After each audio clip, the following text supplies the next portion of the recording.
Hey everybody, this is Dust for Dust on Gaming with a bit of a report last night on FNM. The reason I didn't have a video up for the channel was I was playing FNM. Uh, we rolled out a version of Blue-White Control, similar to what we've been playing for most of the week. This is the list that I ended up running at FNM. I'll go over the changes from the list we've been playing on the channel, thoughts on the deck so far, couple of the matchups we played. So, overall, changes to the deck. I could not find a memorial to... what was the name of the card? Memorial to Genius, so I ended up having to run another island in that spot. Beyond that, the land base was the same.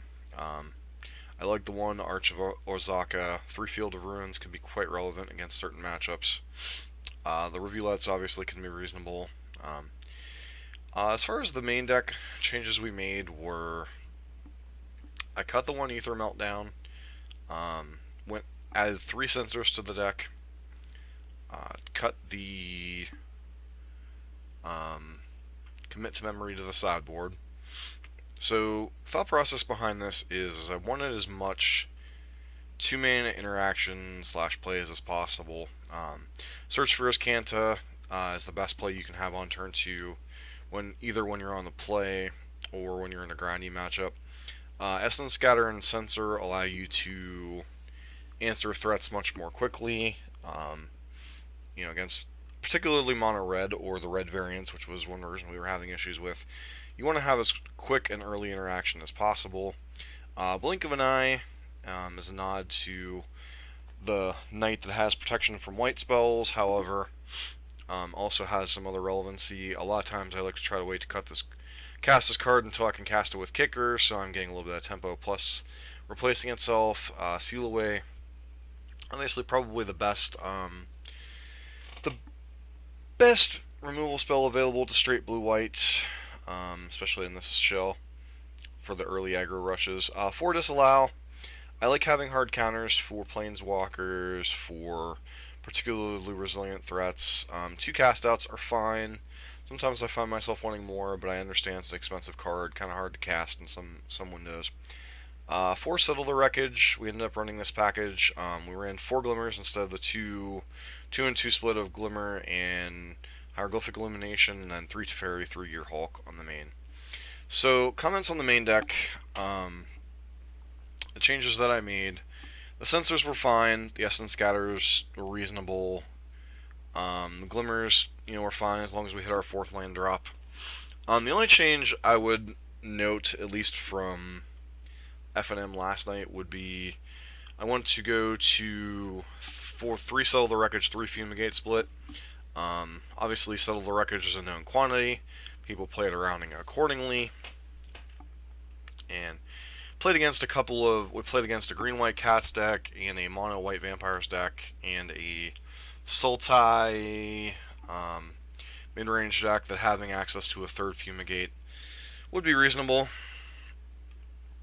Beyond that, Gear Hulks and Teferis are excellent cards. I might consider like a 2-2-2 split, 2 Teferi, 2 Gear Hulk, 2 Approach, because there were some matchups where it's like trying to win with Gear Hulk or trying to win with Lyra. Sometimes it just takes too long. Your opponent gains a bunch of life. Like you're against a bunch of life-living cats and you can't find a Fumigate, for instance. So, that's comments on the main deck so far.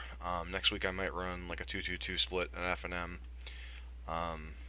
Beyond that, the main deck felt pretty good, other than that one little split, and I do want to get the Memorial to Genius as soon as I can find a copy in the local game stores. So, sideboard. Why is this showing? I forgot to take out Forsake the Worldly. So, I mentioned in our videos against the red matchups that I didn't feel we had enough cards. So, I do not have history of Benelia yet. So in their place, I was running 2 Authority to Council, 2 Regal Caracal. We also cut the one of Nazahal Primal Tide so far. The thought process is I know there's at least a couple people playing mono red in a local game store, so Authority and Caracal, in addition to Lyra. This package matches up pretty decently against some of the issues against the red decks. I would like an earlier like life gain or interaction thing, but between these, the Gideon's Reproach, and if they're on red-black, Invoke the Divine, this package can come in, for things like Censor, Blink of an Eye, some of the other more expensive cards. In fact, part of the problem is sometimes we don't have enough cards to board out. So, this package can come in against red. Feels pretty decent. Invoke the Divine over Forsake the Worldly. Cycling's nice, but I wanted another hedge against red-black. A little bit of life gain attached to this. Granted, the not being able to exile like Scrap Heap Scrounger is annoying, but sometimes the 4 life is enough of a buffer. Invoke the Divine also comes in a lot of matchups. I brought it in against blue-white because of Gear Hulk, Search for Azcanta, Cast Out. Also comes in against some of the black-based decks when they have things like Treasure Map or Argyl's Bloodfast.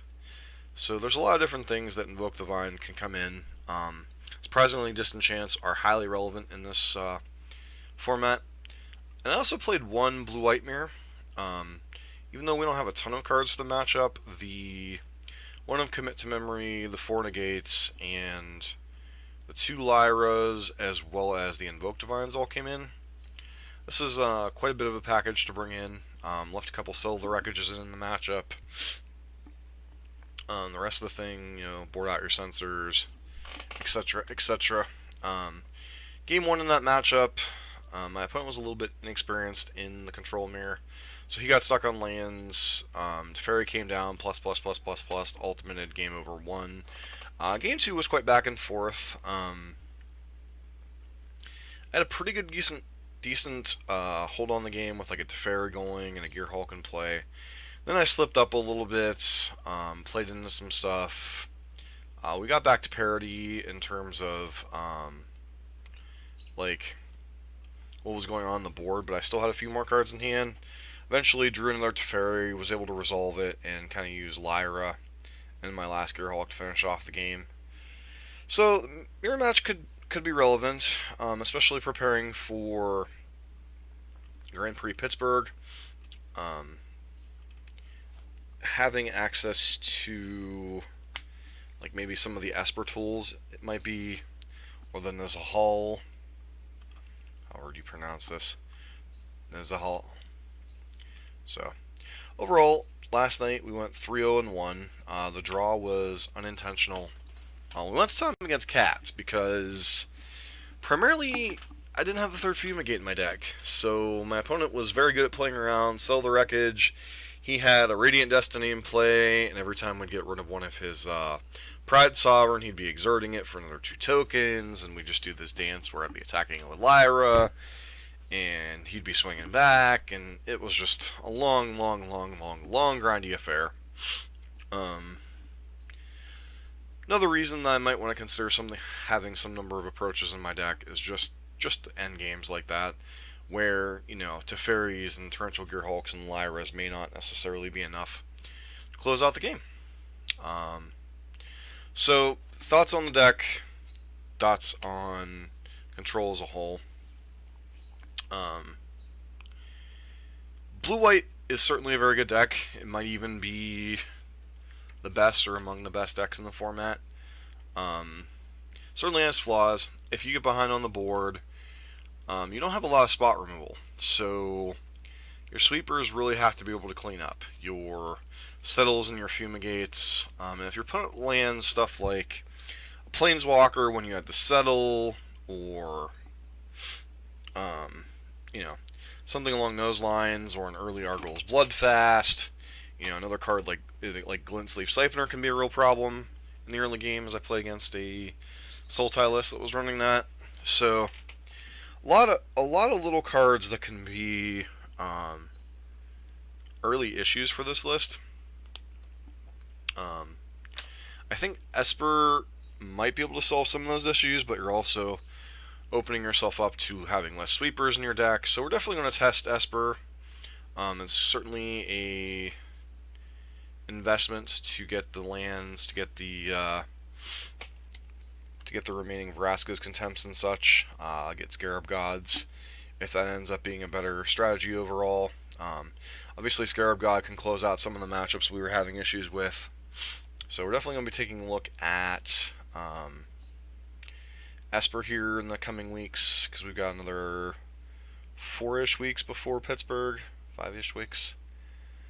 As far as Pittsburgh goes, not 100% sure I'll be able to go. Still haven't gotten the time to prove off work, so that kind of sucks. But I'm still going to be testing as if I'm going to the event until, well, even if I wasn't, because I need to continue to perform well at FNM for the local invitational qualification at that store. So that was our report. We went 3-0-1.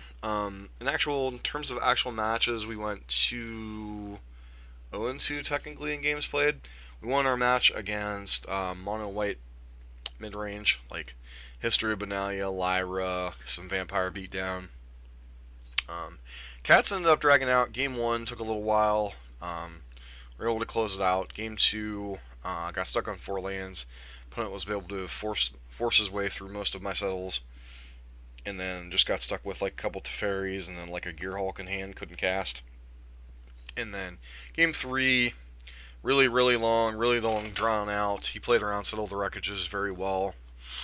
Didn't find Fumigate until very late in the game. By that point in time, we were in turns, and I'd already had to blow through 2 Gearhulks because Pride Sovereigns are very big cats, especially when they're not attacking, and he's got a Regal Caracal in play, and yeah, it just got to be a long, windy affair. And then 2 matches there were technically draws. The first one was, well, yeah, that was the cat one. The other match that we won was the Blue-White Mirror.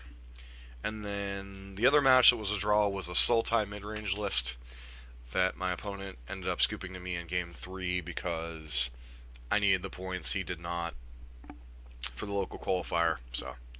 But it was a pretty interesting list. It really felt like we were behind in game 1.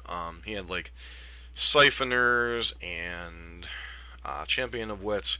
It's very similar to a blue-black list that performed well recently on Magic Online, but he had like a green splash for like Thrashing Brontodon and Vraska. So, and he had Doomfall's main, and he had like Urgrel's Bloodfast in the sideboard. So the deck felt very heavily anti-control between the Siphoners and the Doomfalls. Game 1, we just got like outground hardcore, and then game 2, I got a little bit lucky. I was able to land Lyra and then protect it for the turns, and Lyra was able to outrun his